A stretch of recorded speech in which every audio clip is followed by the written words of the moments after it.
It's very weird to live in the state called Washington, because I do.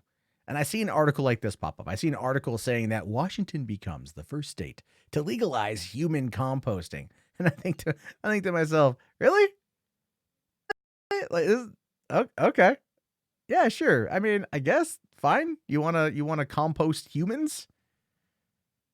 I figured, dust in the wind would probably be a better thing than, but then again, I mean, waste not, want not, right? We have enough crap in our bodies that's going to fertilize the soil, I guess. I don't know. Let's find out more. On Tuesday, Governor Jay Inslee signed SB 5001 concerning human remains, making Washington the first state in the United States to legalize human composting.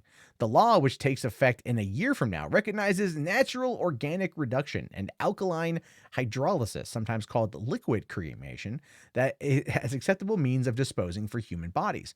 Until now, Washington Code had permitted only burial and cremation. So in this state, in May 1st, 2020, you can liquefy a motherfucker. I'm just so weird. That's so weird. Anyway, the bill had passed both legislative chambers with ample bipartisan majorities in the House and the Senate. Now, this paves the way for Recompose, a project build, the first human organ reduction funeral home in the county or in the country. Washington already has several green cemeteries, such as White Eagle Memorial Preserve in Klickitat County. That's a real name, by the way, where people can be buried without embalming, caskets, or headstones. The Recompose model is more like an urban crematorium. Bodies go in, remains come out, but using the slower, less carbon intensive means of organic reduction or composting. Okay. I mean, like, this is a very kind of like vegan friendly state, very environmentally friendly state. And considering the fact that Jay Inslee is running for president, literally as a one like, topic president, he wants climate change. So he wants people in this state to be able to be less, to leave a lesser carbon footprint when they die. So do you want to become liquefied and used to grow marijuana? You can in the state of Washington. I guess the question then becomes, can they outsource that?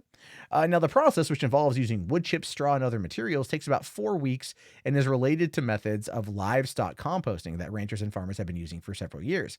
Lynn Carpenter Boggs, a soil scientist at Washington State University, says that the practice can turn a 1,500-pound steer, bones and all, into clean, odorless soil in a matter of months.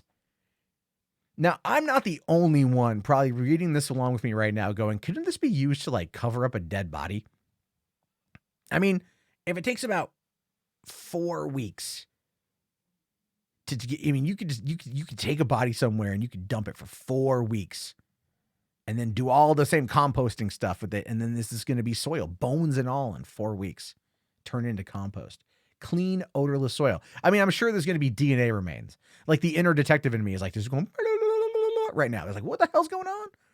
Now, designer Katrina Spade started the endeavor as a nonprofit called the Urban Death Project back in 2014. Over the years, she has assembled a board of volunteer advisors, including scientists, attorneys, and death care professionals, then converted it into a small business model called Recompose. Now, I mean, like, I've got a decent sized property and I'm not doing shit with like 2/3 of it.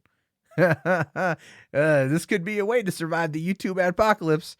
Be like, excuse me, ladies and gentlemen, boys and girls, you have a dead one in your family. If your loved one passed away, but you don't want to get rid of them just yet. You want to hold them close to you and your property. Do you want to sit there and live with them and have them still produce for you?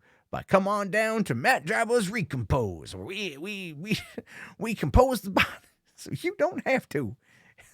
You bring me your corpse, and 4 weeks later, I give you fresh soil, clean, odorless, efficient. Your family member or loved one. There you have it. Hey, it's entirely possible. It could be a $1 billion industry. We have a lot of pot farmers here. There's a thing here. I could get into that. Here's the thing for you.